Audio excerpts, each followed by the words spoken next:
বলো আমার নাম নাম শ্রিয়াংশ। সবাইকে টাটা করে দাও। Tata tata tata tata. হ্যাঁ বলো টাটা। হ্যাঁ পিতা পুত্র করে দাও। পিতা পুত্র পবিত্রাত্মার নামে আমেন। সবাইকে শুভ সকাল। কেমন আছেন সবাই? নিশ্চয়ই ভালো আছেন। আমরা ভালো আছি। উঠেছি অনেক তাড়াতাড়ি।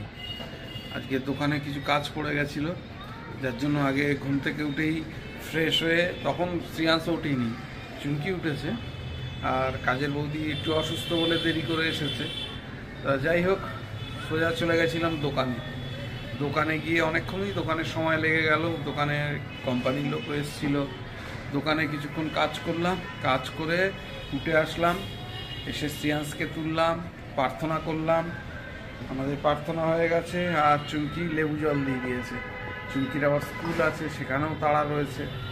যাই হোক, তাড়াহুড়োর মধ্যে সকালটা কাটে। দেখতে থাকুন, সঙ্গে থাকুন, এবং প্লিজ চ্যানেলটাকে সাবস্ক্রাইব করুন। চা দিয়ে দিয়েছে, চা খাচ্ছে। হ্যাঁ রচা খাবো, রচা খেয়ে ছাদে যেতে হবে। তারপরে আর দোকানের কাজ কিছুটা বাকি আছে, সেটা করবো। ছিল, এক্ষুনি আর বৃষ্টি শুরু হয়ে গেল। বৃষ্টি পড়া আরম্ভ হয়ে গেল। কাপড় ভাজা হচ্ছে, আর ভাতটা জ্বালিয়ে দিলাম, উতরে এসেছিল, অফ করে রেখেছিলাম, দ্রুত গরম হয়ে গেছে। যাবো এখন চুমকিকে স্কুলে নিয়ে। চুমকিকে স্কুলে দিয়ে আসতে যাবো। চুমকি আসছে, আর শ্রিয়াংশ তো ঘরে থাকবে যেরকম থাকে। এখন বৃষ্টিটা নেই, তাড়াতাড়ি করে দিয়ে আসি। আর এদিকে বাড়িতে পুরো জঙ্গল হয়ে গেছে। একটু কাজ না করালে পুরো জঙ্গল হয়ে গেছে একদম। বেরিয়ে পড়েছে। ছাতা নিয়েছো? ছাতা?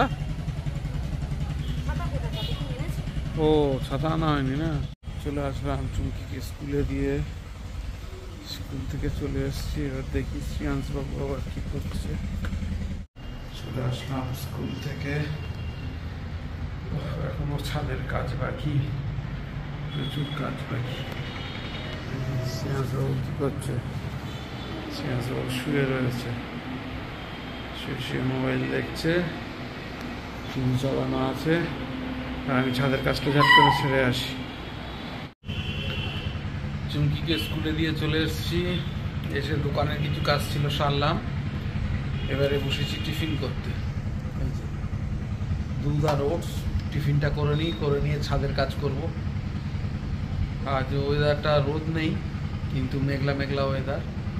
যাই হোক, যখন তখন হয়তো বৃষ্টিও চলে আসতে পারে।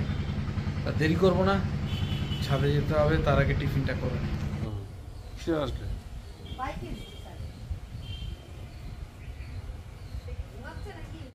শ্রিয়াংশ বই খেতে বসেছে। আজকে কুমড়ো ভাজা, কাকুর ভাজা, ডাল আর মাছের ঝোল, তেলাপিয়া মাছ। শ্রিয়াংশ কি খায় দেখি। যদিও আজকে মাছের ঝোল আমি করিনি, কারণ ছিল ফ্রিজে। শ্রিয়াংশ কিছু খাচ্ছে না, ইচ্ছাকৃত আজকে আর মাছের ঝোল করিনি আমি, ইচ্ছা করেই করিনি। কী দিয়ে খাবে ও নিজেই জানে না। যে কান্নাকাটি করে চা খেতে বসেছে। বিস্কুটের প্যাকেট ভেঙেছে। না, শরীরটা খারাপ, ও খেতে পাচ্ছে না, ভাত খেতে পাচ্ছে না, একদম ভাত খাচ্ছে না। বাইরে শুধু কোল্ড ড্রিঙ্কস আর চিপস খাওয়ার জন্য ও জেদ করছে। ওই জন্য আর ওকে নিয়ে যায়নি। ওই জন্য এতক্ষণ ধরে যে কান্নাকাটি হলো, বা মা চা করে দিয়েছে যে রচা, যদিও আমরা এখন আর সঙ্গে খাই না, কিন্তু আজকে শ্রিয়াংশের জন্য করতে হলো। আর শ্রিয়াংশ এই যে সেই প্রাণের টোস্ট, এক প্যাকেট টোস্ট কেটে নিয়ে পড়েছে। চা তাই খা, ওইসব খাওয়ার থেকে এই টোস্ট খাওয়াই ভালো। আর এই যে পটল পড়ে রয়েছে। চুমকি রাত্রেবেলা বিভাষণ করছিল ডিনারের, করতে করতে উঠে এখন ক্যামেরা ধরেছে আমাদের। এখন আমার ক্যামেরাম্যান। কি করবো, এত চিৎকার করছে, পটল ফেলে আর গেছি যা করতে। পরে কাটছি, তরকারি করব, পটল দিয়ে আলু দিয়ে রুটি দিয়ে খাবি, গরম গরম রুটি। খাওয়া শুরু করে দিয়েছে, খিদেও পেয়ে গেছে। খিদে পেয়েছে। আজকে তো সন্ধ্যাবেলায় যায়নি, আর ওর পেটটা খুব একটা ভালো নেই। ও দুবেলা করে খাচ্ছে না, এখনও খাবে কিনা কে জানে। যাই হোক, আর অনেক রাত হয়ে গেছে, বেশি দেরি করবো না। এডিটিংয়ের কিচ্ছু হয়নি, আজকে একটু দেরি হয়ে গেছিলো, অন্যান্য কাজ করছিলাম। তো যাই হোক, সবাইকে শুভরাত্রি জানিয়ে আজকের দিনের ব্লগটা এখানে শেষ করছি। যদি কিছু ভালো লেগে থাকে প্লিজ ডু লাইক, শেয়ার এবং সাবস্ক্রাইব আওয়ার চ্যানেল। দেখতে থাকুন, সঙ্গে থাকুন। দেখা হচ্ছে আগামীকাল নতুন একটা দিন, নতুন একটা ব্লগ। সবাইকে tata. Shreyas tata, good bye.